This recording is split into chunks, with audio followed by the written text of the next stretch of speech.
competitive laning. That's what we're looking for here. First pick Nidalee is the play with every other AP jungler available. The Lillia is still there, the Talia is still there, but Team Liquid say, no, we want this for Santorin. Pretty interesting just seeing that Grit grabbed up right away. You know, there's a lot of answers that we could see EG go towards. The Hecarim is banned out. That has become very popular. If they want AP of their own, Lillia feels like the go-to. I've still been waiting for Elise to really show up in competitive play, but it just feels like there's such a focus on power farmers these days, and we heard Spawn talking about it on the desk, where it just feels like power farming your jungle is so important on this patch that no one else is really getting to see play, right? If you can't power farm, if you can't clear incredibly quickly, the risk reward isn't worth it for some of these ganks. You know, if you go for a gank on Elise and it doesn't work out, all of a sudden you're down a couple levels, but it is going to be standard stuff here. Kaisa coming through. I would be interested to see if Tactical and CoreJJ want to go for any sort of aggressive lane to try to punish Kaisa, who can be one of the more susceptible laners to that. Yep. Well, the lock-in is here in TL. Now we kind of know why they want something like Nidalee, because you've got a fair bit of lockdown with Camille landing the stun. They're going for a very obvious game plan of, obviously, the top lane is attackable with Camille Nidalee, but also, well, we're going to dive into a team fight with Camille hitting someone, the Galio over the top, and someone's going to get deleted. Indeed, Kaisa can be the target there. She cannot dodge really any of that stuff. If you point and click Camille ult, it's going to land on her no matter what she does. So that's going to be the watch there. Gnar may be the answer to Camille, which is going to be a pretty volatile matchup up there, so we'll see what that ends up looking like down the line. Yeah, this is one of the things that I think has been happening against Impact as well, is that people are starting to realize that they can just comfortably blind pick some of these champions that other people would punish them for. You know, you can blind a Camille against Impact because you know he's not going to play Jax, right? He's not going to play a Quinn. It's just not what he does. He's going to play a similar group of champions no matter what his opponent really is doing. He does what he does, and he's very good at it. But it is one of the things that he was punished for on TL, where people would blind pick, you know, GP against him, and he would pick a tank into it, kind of with the self-lane counter. We'll see how he can perform here on the Gnar. But Alphari has been very strong on the Camille. This has been, I think, a big difference between these two players. Alphari obviously coming in to take Impact's spot this year around, and maybe going to be going for that Ignite TP Camille, which would possibly lead towards, you know, a lot of pressure up on that top side, especially if it's going to be a mid lane Galio. Then you have to be even more careful on that Gnar. But for now, TL does not have their marksman drafted, does not have their support, so they are targeting CoreJJ a little bit.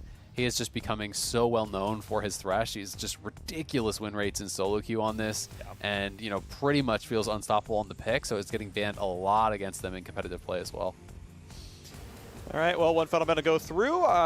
Obviously, we know almost certainly what the mid lane pick is here for TL. We know that Galio can obviously be flex support, so I would expect TL to at least make EG respect that. I feel like EG, we probably see them grab support here and wait for mid, because I think you actually want to know for sure what lane you're against. So indeed, Alistar is the current hover for Ignar. That's going to, obviously he's going to think about, okay, what's a good champion that's good in a Galio? I can headbutt away, that's not too bad. But also, you know, good in the generic game if it is something random, and I think this pick works just fine. I think it works well, and honestly, I think as soon as they banned Lucian, that was a pretty big tip of your hand that it is actually a mid laner, because Lucian is one of the hardest matchups for Galio in the mid lane. This is one that people will go to in competitive play pretty regularly if you do blind pick a mid lane Galio. So to me, that's saying, yep, this is mid. We still have to pick our bot lane here, and we'll see what EG can get done with that. I like the Alistar just as a general pick, you know, for Ignar here. As you said, it can work well as disengage for the Galio if that was going to be the bot laner. You can also knock Camille out of her own ultimate, which actually closes that and allows you to disengage from that. But very aggressive bot lane here from TL. They're going to the Samira, the Leona as well. The Samira nerfs are not on this competitive patch, so this is still the stronger version of it. And, you know, I posed the question, are we going to get this aggressive lane to try to punish Kaisa? Deftly and Ignar have been solid, but they have not been known for their 2v2 as much as they have for their roaming and their team fighting performances. Okay, oh, interesting. Yone into the Galio. This feels like you could potentially do well in lane, but I'm kind of thinking about the team fight, and it seems so hard to team fight into Leona and Galio on a Yone. There's so much CC available there that it feels pretty hard to not get immediately point and click stunned or taunted up when you go in.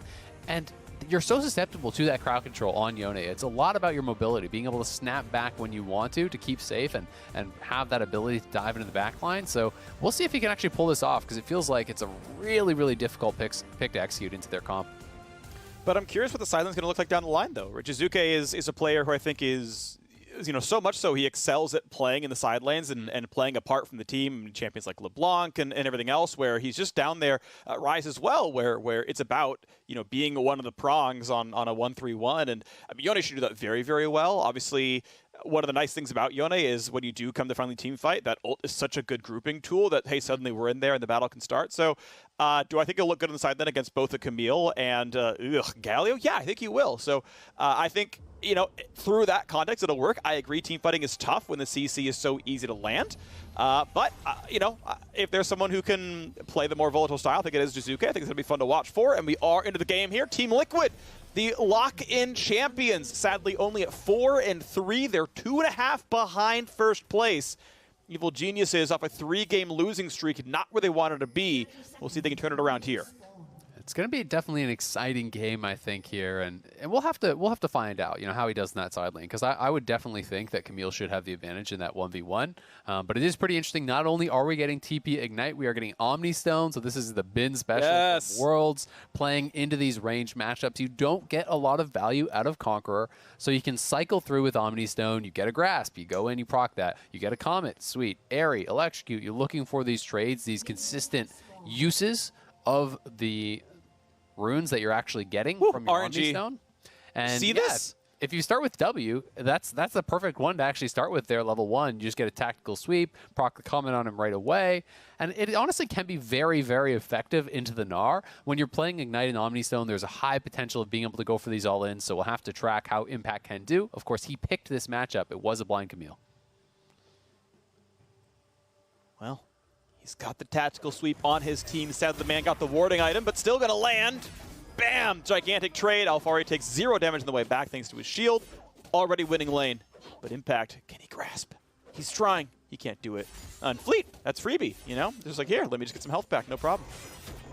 Yeah, really nicely done. Of course, when you're playing this type of matchup, a lot of it is Gnar is trying to avoid the outside ring of that W. That is where you get the heal here. Now Alphari already on his 3rd rune here, trying to cycle through. We'll see if he can actually get a little trade for the Grasp proc, but probably not going to be able to do so. And generally speaking, when you are the Gnar, it's about the extended trade, right? He's trying to get the push here, trying to shove in Alphari. The initial trades are difficult as, you do have that passive shield that Camille is going to proc, but, if you can then harass the Camille as she's retreating backwards after trying to go for that trade, that's where you can start to win out on it. Alphari went for the Q, not for a hook shot, so cannot force Grasp. Might go through the entire cooldown. Gets it. Nicely done.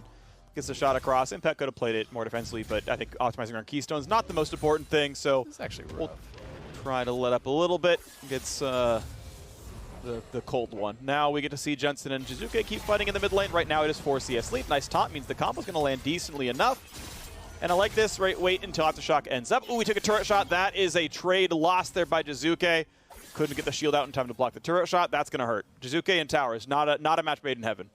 Not at all. And it makes it really awkward because the wave is in a spot where he wants to reset it and then actually base. So, sometimes that tower shot can be the difference between you being able to reset it and you feeling not safe enough to do so. Looks like he should be able to push in either way. But unfortunately for Impact, Impact took these bad trades topside, and what I was kind of referring to was just the fact that he took these rough trades and he couldn't reset the wave. So the wave is actually stuck in a bad spot. He's just going to die here. Impact is ignited. He's no way to live. The heal came in to make sure they got the assist on it, and Svenskeren just cannot help him in time. Alphari finds himself first blood of the top lane.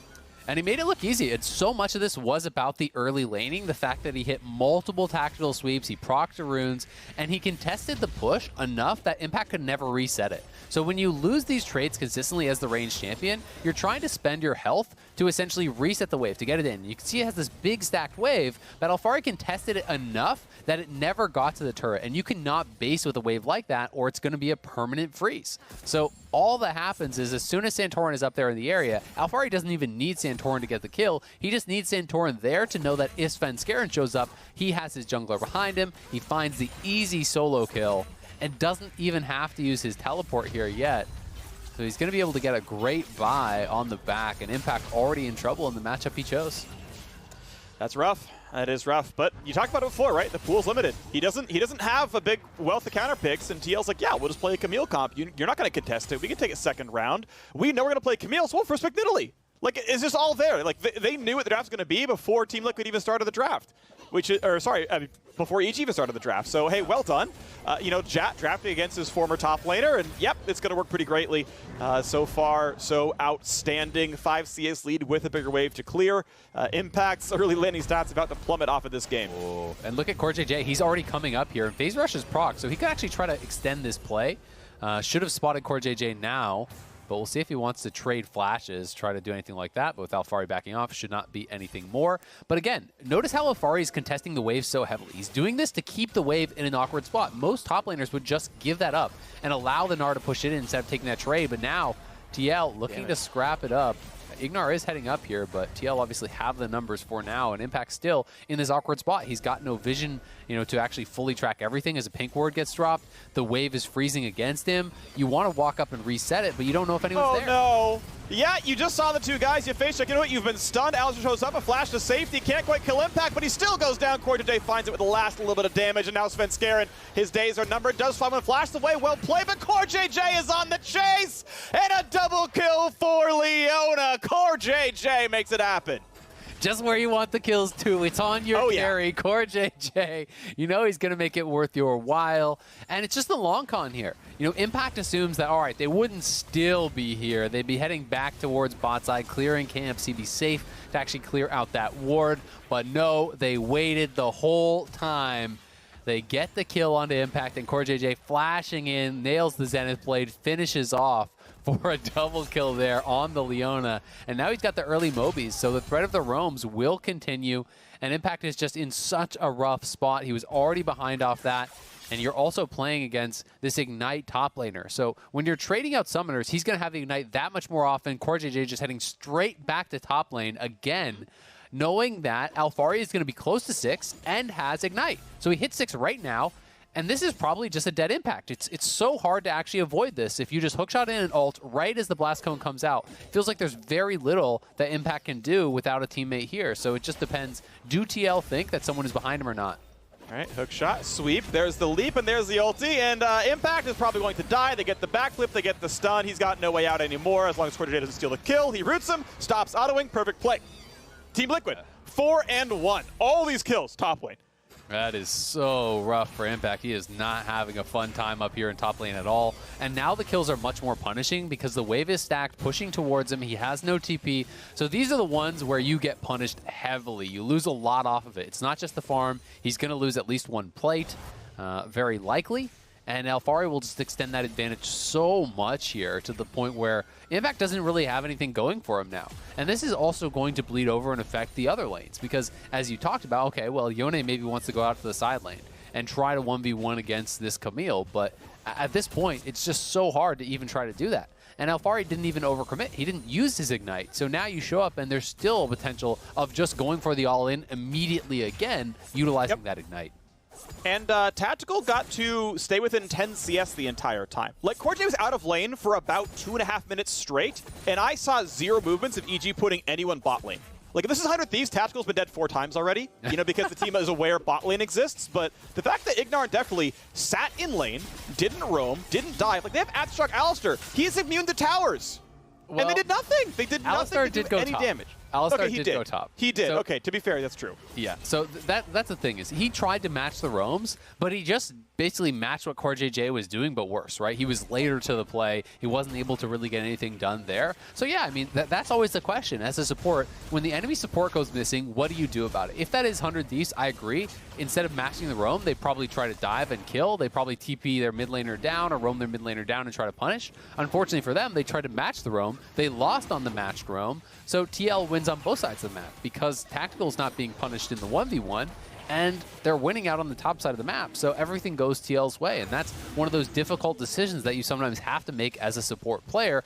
And that is the CoreJJ difference kind of in action, right? You know, he made the correct choice. He executed on it better, is able to find these kills and multiple trips back up, gets the double kill, invests in mobility, grabs the Moby boots, runs straight back to top again.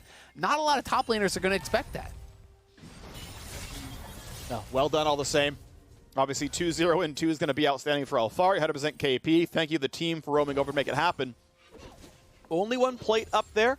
I believe Alphari took a second recall recently for the upgraded boots. Going to go for the stun. He's got a Galio nearby as well. That knockup's still going to land. Hey, Impact, you're taunted. Hey, Impact, you're dead. Team Liquid taking turns, grabbing assists alongside Alphari. Impact's getting the direst treatment up here. He is just getting ganked again and again and again. I thought this was a 1v1 lane. Why are there 3 people up here? Oh, ouch. Yeah, and it's just going to keep getting doomed. I mean, it's obviously not going to get any better anytime soon. EG have to hope they can win somewhere else, but sadly, Deftly is down in farm. Jiizuke has some, but, well, Galio has a kill worth maybe 170 gold. So, you know, that's going to make up for the farm difference. And, oh, it's just so rough now for EG. Team Liquid looking great.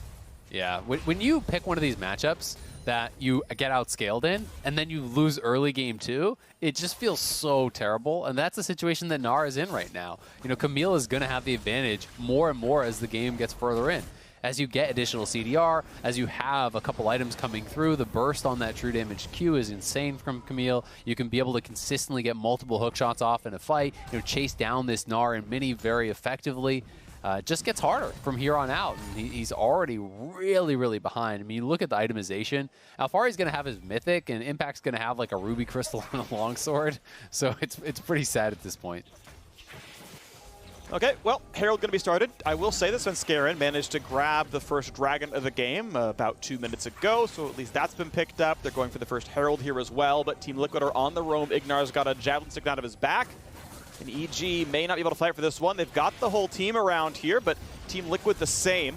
Smite fight might be soon. Predator for Alphari. Well, here comes the flash engage, and Naka comes across. CoreJJ tanking it up. Ignar doing the same. 200 health left, picked up there. On the blue team, though. What a steal coming across, and now a shutdown coming across. So it is EG finding a few kills. Jensen on the run. He will drop as well. The Herald may be stolen, but the team fight goes to Evil Geniuses. That was a great team fight from EG, but I have got to ask, what were TL doing? 3 of them are trying to walk through Impact, who's literally in Mega Gnar. He wasn't close to Mega Gnar. He wasn't trying to get Mega Gnar. He was in Mega Gnar, and you tried to walk straight through him. Of course he's going to get the multi-man ult there. Impact is never going to mess up this fight. I mean, watch this. So Impact right now, full rage bar, goes into Mega here. And then Jensen and Santorin just try to walk through him. What do you think is going to happen? Of course he's going to be able to land that stun every single time as a professional player. They just get completely erased off the back of that, and that is just... TL just feels like they lost track of where Impact was or what was going on in that fight. Jiizuke had great follow-up off of the stun, and EG do get their legs back into this game a little bit. All right, it brings the gold a bit closer, but then a full 1,000 goes to Alphari. The one benefit of the Herald going to your top laner, you don't have to steal, you don't have to share the plate gold when it charges with your jungler. So every single bit of that gold went to Alphari, all 5 plates, the first turret gold and the 250 local, all of it adds up. It's about 1,000 just to him. And that means the gold difference still stays at about 1,800, but up until that exact moment, yeah, EG had brought back most of the lead. Yep, and Impact got a couple kills there, which was critical to just be able to survive in this 1v1. You can see one of the really nice things, and I think it was maybe you who initially pointed this out to me, was when you play Omnistone, it prioritizes the rune that it thinks is the best for the situation, essentially. So you get Predator when you're going back to base a lot of the time, and in that case, he got Predator, he pops it, you know, he can TP back in with the Predator up. Impact immediately has to run away there, and it's just kind of one of those fun things about that rune that can be quite effective. Even just sometimes when you don't have TP, being able to Predator back to lane can be quite nice with that rune. Cannons go over. Game still stays at a 2,000 difference, but now Santorin's going to feel real comfortable with how much top pressure they have to go for a red buff steal. That's going to be pretty nice. He's got an aggressive control ward to track when Svenskeren shows up. It'll be too late for him as well. Alphari still going to sit with a 20 CS lead. Swirl Seed lands.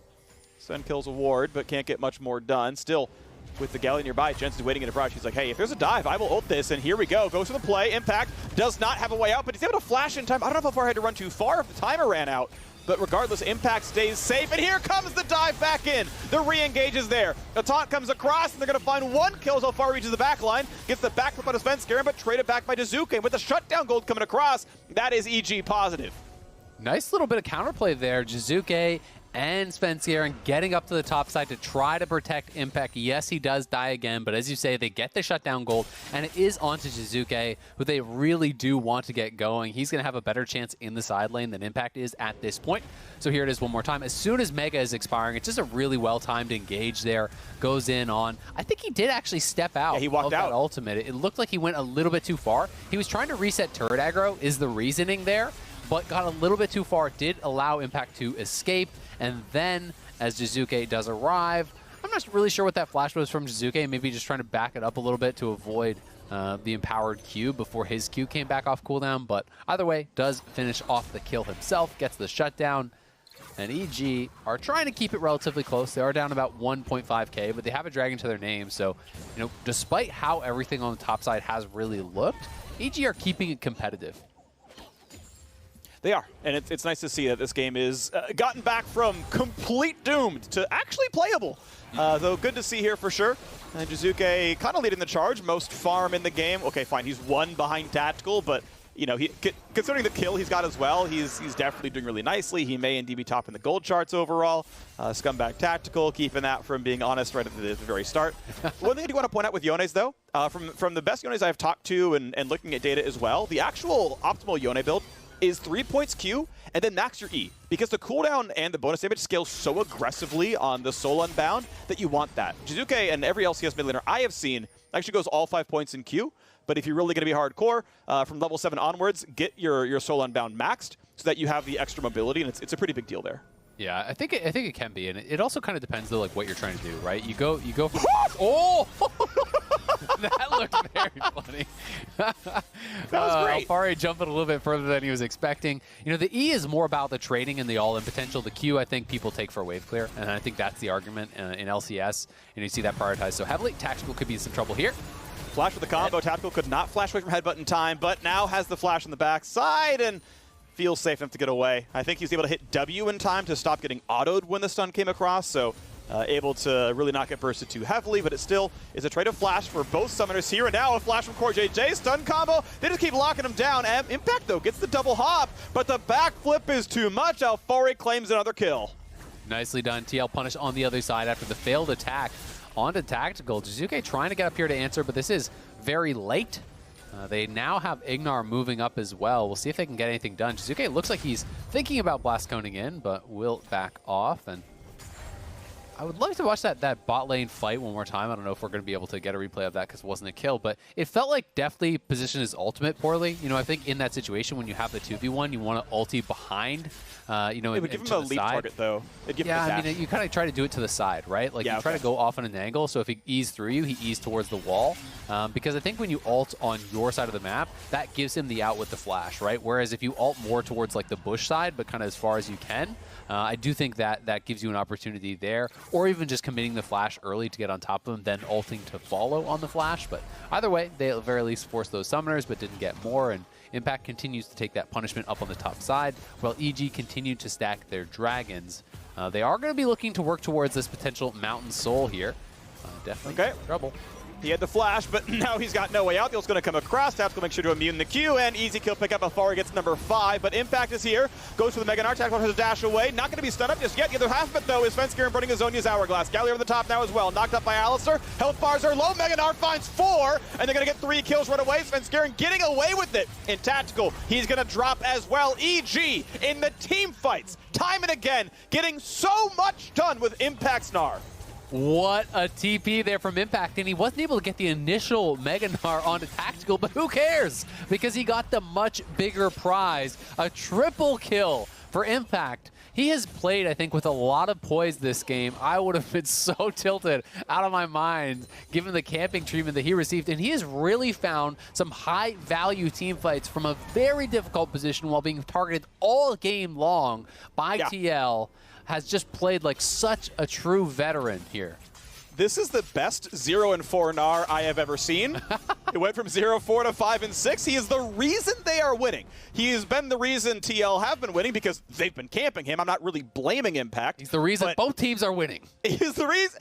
This game is a 1v0. It's just like, can you complete the campaign here? All right, well, let's see this game one more time. Predator, again, value here from the Omnistone. Alphari just getting right on top of Deftly. He uses the flash, but you can't create space from him. Then as Impact came in, a nice little dash away from Tactical, and Impact does not want to commit to actually dropping the ulti there. So he goes over. There's a multi-man sleep that has been set up by Svenskeren. It was a beautiful setup from him, and Svenskeren did an incredible job actually surviving, dodging out on that Q from Tactical, dodging away from Jensen, setting up for the Mega Gnar. So really the recipient there of a great play was Impact, but Svenskeren deserving of a lot of the credit as he was the one starting that fight off, and now EG are actually in a gold lead. You can look, the farm advantage isn't even much up on that top side. The kills are the same. Yeah, Impact's died a lot more, but he's really not that much weaker now than his lane opponent. Of course, there is the difference of that turret gold that went over to Alphari, but Impact, I think, holding strong here, and EG now have a legitimate threat of getting this soul, because there's not really a side lane advantage anymore. There's not really a gold advantage for the team fight anymore. EG are just in a great spot. They really are, and they're setting up to try to prevent a Dragon stop playing on their control word, and Tactical going to get hit up with the headbutt pulverize, forces the Galio ulti out. They're going to find no lockup from that.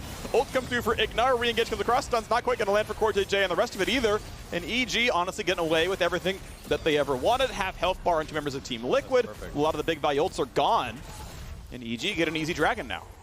So I think TL now, their answer here is threaten Baron. They know that they're going to lose this Dragon. They can't actually 5v5, so they're trying to threaten the counterplay. In this situation, I think Deftly should solo this. Everyone else should be up on the other side. There's no reason to send 3 people to this Dragon when you know for a fact everyone from TL went to the other side of the map. TL will not actually commit to that Baron rush, but I still do prefer when you just, in those situations, don't overcommit towards the Dragon. But now at Soul Point, Tactical in trouble.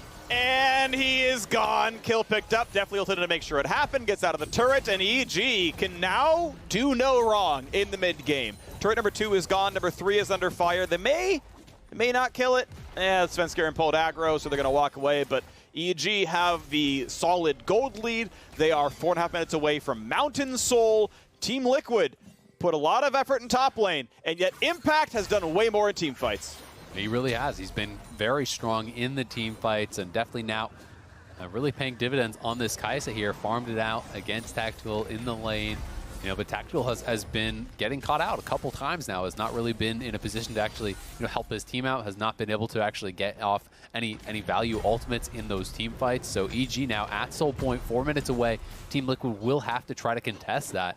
They could play towards their split push advantage. You have Camille, who is not really ahead that much in gold anymore, but does have still the scaling advantage, the 1v1 advantage here.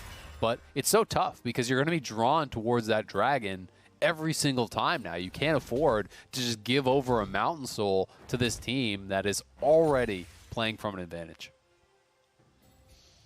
Yeah, how do you ever kill him? I mean, maybe it's enough. Like, if you have overkill damage, you're just going to delete Deftly every time anyway because you still have high farm Camille. But, yeah, the rest of the team fight is still difficult. You still have to burn everyone else down. And, yeah, that gets tougher and tougher over time. So, items still coming through. Stridebreaker plus Sterex now done for Impact. I see that item actually usable on Gnar yet again since it works in ranged form. That's a little bit nice. The Leandries plus Zonia's, of course, done for Svenskeren. He did the build that I like, which is stopwatch AP itemization and then finish out Zonia's, especially with being the only AP threat on his team. I think you actually you just can't really afford to go Moonstaff since you're not going to give AP to someone that they care about. There's no kind of benefit to that item. So a good build for a good game, I should say, a good comp for AP Lillia. So that's going just fine. And EG going back into the mid lane. This is definitely dead tier 2. Yep, and TL aren't even going to try to answer, right? They're just going to try to get waves going in the side lanes, but you can actually just see EG go towards the inhibitor if they wanted. They will see the Rift Herald being dropped, so they are going to respond to this down on that bottom side. Team Liquid should get a tower back for themselves here, you would assume, with this Rift Herald, but we'll see if anything more comes from it. Just going to be about this next fight. I think that's really what we are building towards here. I also want to track how many luxury items get to come through. If EG members are able to pick up stopwatches, I just think that's so high value at this next fight, which could potentially decide the game. I would love to see Deftly dropping his Doran's Blade, try to be able to buy up a stopwatch, get a stopwatch on Jiizuke, get a stopwatch over on Impact, because it's such an incredible one-fight item. And I think when Soul is on the line, it is worth spending the gold on a stopwatch. It's worth spending the gold on an elixir for as much power as you can possibly get in that moment. Well, Collector done. 2 items here for Samira. The big pop-off ult can certainly be great. Another game of steel caps, but it is very physical heavy on the EG side, so at least I understand it for the defensive aspect. Merc Treads obviously can be valuable against the stuns, but if you dodge those, you're still going to take some damage somewhere. 1700 gold difference, 130 on the Mountain Soul. Team Liquid can fight for some wards. Honestly, if they are able to point-blank trade Baron for Mountain Soul, I actually still feel like that's a reasonably equal trade. The surge of gold into XP kind of makes up for the stats you get from Mountain Soul itself. Like, it's not like the gold goes away. You are permanently, farther along in your build than you would have been, so that can be an acceptable trade. Obviously, EG heavily wins if it goes the other way. If they trade 1 Mountain Drake for Baron, they're like, yeah, sure, whatever, we'll get Soul later. Like, who cares? But TL, yes, limited in options. They've lost every team fight they've ever fought, and the gold's gotten worse than those last 2 team fights. And it's always so risky because you can try to go for that play and one person could be soloing the Mountain while 4 people delay you at the Baron. And then you're basically going for like maybe a potential 50-50, or maybe you can't even complete it and they get a guaranteed soul. So it's definitely a difficult situation to navigate. Plus, while I agree in the short term, the Baron gold can equal out there, as the game gets later and later, a couple thousand gold means less. So, the permanent buff of that Mountain Soul, I think, really does pay dividends in a really long game. So we'll see if they're going to be able to set it up. EG now already group 5. They're playing for mid lane. They're going to play through mid lane, push us up, and then go straight over to that Dragon. TL have a little bit of a potential flank here, and this is what it's going to rely on. They need to have Alphari and CoreJJ find someone, but a great blue trinket spotted them out on that flank. So flank's not going to be happening. Jensen can easily clear up mid. The one benefit that TL have is easily accessible globals, so Jensen can kind of be anywhere on like remotely the side of the map and join at full power since you want to ult in as Galio anyway. Team Liquid, though, otherwise have engaged tools. CoreJJ and Alphari can both do it. Jiizuke tries to come in, not going to find it just yet. Stun's almost going to land. Galio over the top here. Svenskeren looking for the kill on Tactical. The first spin comes across and forces the Zonias out. And here comes the rest of the fight as into the back line goes Alphari. He's going to find 1 kill, trade it back instantly as the top laner dies. Impact comes in, flashes in. He's going to find Tactical, who tries to heal back up. Dodges the way. Second ult comes across. Jiizuke's found himself a second kill, though. And it's a 3v3. But the chase down's going to be too good. Down goes 1 and down goes 2. Jiizuke on a double kill. And this Yone has been showing up everywhere. Impact's been showing up anywhere, and EG gonna win the team fight and claim the Mountain Soul.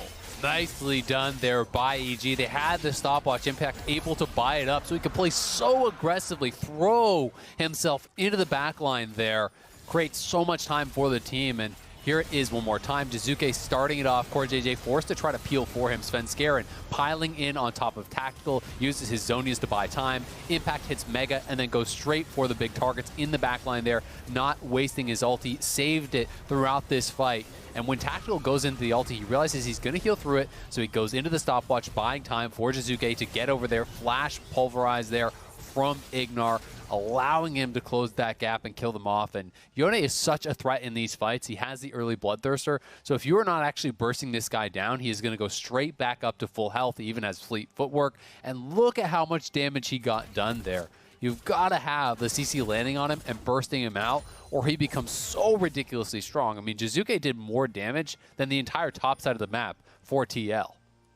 Yeah, I mean, really beautiful stuff. And it's impressive. Like, not only is he going to be able to, at this point now, actually side lane, because ADCS lead in 4 kills looks actually pretty good against the Camille, 2 levels as well. But yeah, the teamfight impact's there, right? The ulti wombos, where Alistar pull of his AoE, Yone ult actually groups them together, so it's even easier for Alistar or Gnar to land those. The sleep could set it up. There's so many ways to just stun lock the entire team while also dealing the most damage in the game. So really impressive stuff. EG looking powerful. Did not go for the Baron, but they've got Mountain Soul and they're pushing down mid lane. It's so incredibly difficult to burst him down now, because not only does he have the Bloodthirster shield, he has the Mountain Soul shield on top of that. It looks like it's nearly 1,000 additional shielding you have to break through to even get to the health on Jiizuke. Plus he has all that sustain. Nice little dodge back by Tactical, as TL are just going to concede the inhibitor, and they're trying to get Alphari to have something happening here in this side lane himself. He will be able to get a tower for TL, try to grab a little bit of gold, but he's got to get out of there pretty quickly because EG are collapsing from both sides. And will he have time to actually just straight up base? Yeah, it looks like he will. Yeah, channels it a little bit late, and then it's like, wait a second, I think I'm going to get found out, and then, now it's too late. Now he's surrounded. This is, okay, now he gets to live. Okay, that's a good TP. That's very smart to realize about what my timeline is. Okay, I've got 4 seconds, but not 8. Able to get away with just the cooldown. And the nice thing is, EG, I don't think they ever saw the TP, but at a certain point they can surmise, like, okay, we saw him 7 seconds ago, he's gone, had to be teleport. Yeah, and especially now that he shows up on top side, you see the question mark ping as soon as he walked through Tribush, you're like, okay, he TP'd top. There's no way that he could have full recalled and then walked up there in that time, so they should have a good idea of what's going on now. At the same time, Jiizuke has completed his IE. That is huge for the Yone. Of course, the Bloodthirster is lower DPS, lower burst, but he went for that sustain, for that power in the team fights, and now has the IE to boot. So one good combo on someone like Tactical or even Santorin if you don't have the Zhonyas, and you are just going to pretty much die instantly. Okay, Alphari going to try the fight out, down 2 levels, but Galio over the top means big damage. Jiizuke going to get shut down for 1,000 plus 21 gold for a minion. Jensen gets a ton of cash in there. A great setup by Alphari. Yeah, that is really well done. Even though he is very far ahead, you're not going to win that 2v1. There's a lot of crowd control, and Alphari still does a tremendous amount of damage on these 3 items here. He has the executioners as well to cut some of that healing. Jensen should have his death cap off of that as well, so we'll have a pretty impressive amount of burst available now on the Galio. TL finding a pretty critical pick, but still going to be a very, very tough game. They also got the teleport out of Impact and potentially going to go look for another pick here. As you go for the hookshot play, doesn't seem to want to burn it. He's going to heal up off the Grump, though. 27 health per auto, gets a couple hundred, at least 78 off of the backflip there, and that's going to be claimed. So Team Liquid still showing signs of life. 1,000 gold difference compared to Mountain Soul. Yes, that's obviously relevant. You can kind of math out how much durability that is, though, and call it maybe 2,000 gold of stats. I think that's like a pretty decent rough approximation. So, hey, call it a 3,000 to 4,000 gold difference. That's the game. Is a 4,000 gold difference comebackable? Absolutely it is. Mm-hmm. Definitely is, but the problem becomes, can they actually execute in these team fights? Because it has been EG consistently winning in the 5v5s. They have this really strong Camille who's supposed to dive in and kill off the Kaisa, but Kaisa has a stopwatch now. You have Alistar there for an easy headbutt. Anytime you have Alphari going for that dive, you just headbutt him away, knock him out of the ulti. That frees Deftly to actually kite back, and Jiizuke is kind of going unchecked because Deftly has gotten strong enough to the point where TL feel like they have to hard commit to killing off this Kaisa, but then you have Gnar who's really strong at this point, you have Jiizuke who's really strong at this point, great healing from Ignar, and the team fight becomes difficult. So it's going to be down to execution here from Team Liquid. Can they find a great pick, a hookshot flash, something to kill off someone to begin that fight? Otherwise, it is so tough to actually win. And now EG, they know their strength. They are going to force Team Liquid's hand. Jensen is down on that bot side, and they're just straight onto the Baron. It just looks dead. It's dead instantly. It's not going to be answered. It's going to be claimed, no problem. Well done, Evil Geniuses. Control of the river means control of Baron, and that's been picked up. 3,000 gold lead. Elder Dragon in 42 seconds, and if they need to recall, they can, but they can easily just stay on the map. I mean, you've got supers, you've got open Nexus turrets. Jensen has to base, absolutely. They know they have the strong 5v5. Now they have the Baron and supers. They're going to walk down mid lane. With Kaisa Yone, they killed that Baron so damn fast. Team Liquid had no chance to answer. And now EG looking like they just want to... Once they see 5, well, as soon as they see 5, they're like, okay, we know you've all recalled. Great, inside track on Dragon, right? We can just run there and it's ours and we know what's happening. CoreJJ stopped the recall, though. He made the call that they'll see 4 and turn around, and Core can try to lead the way back in. Is this doable? Depends on how greedy they get on the movements. They find the stun in the backline, they get the damage coming across. Galio over the top, they're looking for the play. Flash coming out and Tactical. He's trying to live, but he cannot. Jiizuke finds it, locks up 2 more, and this team fight is over. Evil Geniuses, they will kill absolutely everyone. They will chase them down. Santorin can't jump over the wall. Jensen gonna lose his life. It's gonna be Alphari slinking away, trying to cut the wave, but there's still minions ready to go. They've got a super. This isn't going to matter. EG have a 5v1 to end the game. What a game from EG, battling back from such a rough early game impact, getting destroyed by Team Liquid in that top lane, but he came up huge when it mattered. He came up huge in the team fights, and EG are going to take this game. They are. They're going to improve to 4-4, and it's exciting when we've got good teams here in the LCS. Impact the best 0-4 start I have ever seen, and it wasn't the Yone. It was a Gnar who came back and was massive in team fights. Jiizuke had his answer to the Galio, and it was Yone, and that looked outstanding. 0-0-16 for Ignar and Alistar. He may have not been in time for the first couple of rounds, but he was certainly there for the rest of the team fights. You could go on and on, but EG, as a team, took a very big comeback win over Team Liquid. It was really impressive, honestly, that they were able to turn this around. Team Liquid, over the last couple of years, has been a team where when they secure an advantage, it is so rare to see them give it up. And Team Liquid got everything they wanted. They created this enormous side lane advantage by attacking top lane constantly. CoreJJ pulling off multiple roams. They're even in bot, despite the fact that Leona is out on the map constantly. You feel like everything is going their way. But EG were able to find answers to these fights. They were able to have teleport responses to the engages. They were able to have multiple members answering those attacks that TL was going for, and they just straight up outfought their team opponents time after time after time. Didn't matter that they were down behind in top lane. Certainly you could argue some mistakes from TL. I know that first Rift Herald fight, people did kind of walk in too much. The positioning was just better for EG. Kinda, Yeah. I mean, it was not a flawless game, sure, but the fact that EG came away with it means that they were in the right place at the right time. They mechanically executed on them appropriately, and it was a bunch of big pop-up performances from the high-impact plays. I mean, Impact was outstanding. Jiizuke was outstanding. The rest of the team played around them very well, but it felt like the solo lanes were the name of the game. It's what TL wanted out of their comp, but EG got more out of those lanes, so really, really well done to them. Now, we are stepping away, but after the break, we've got Impact and the Verizon post-game interview, so don't go anywhere.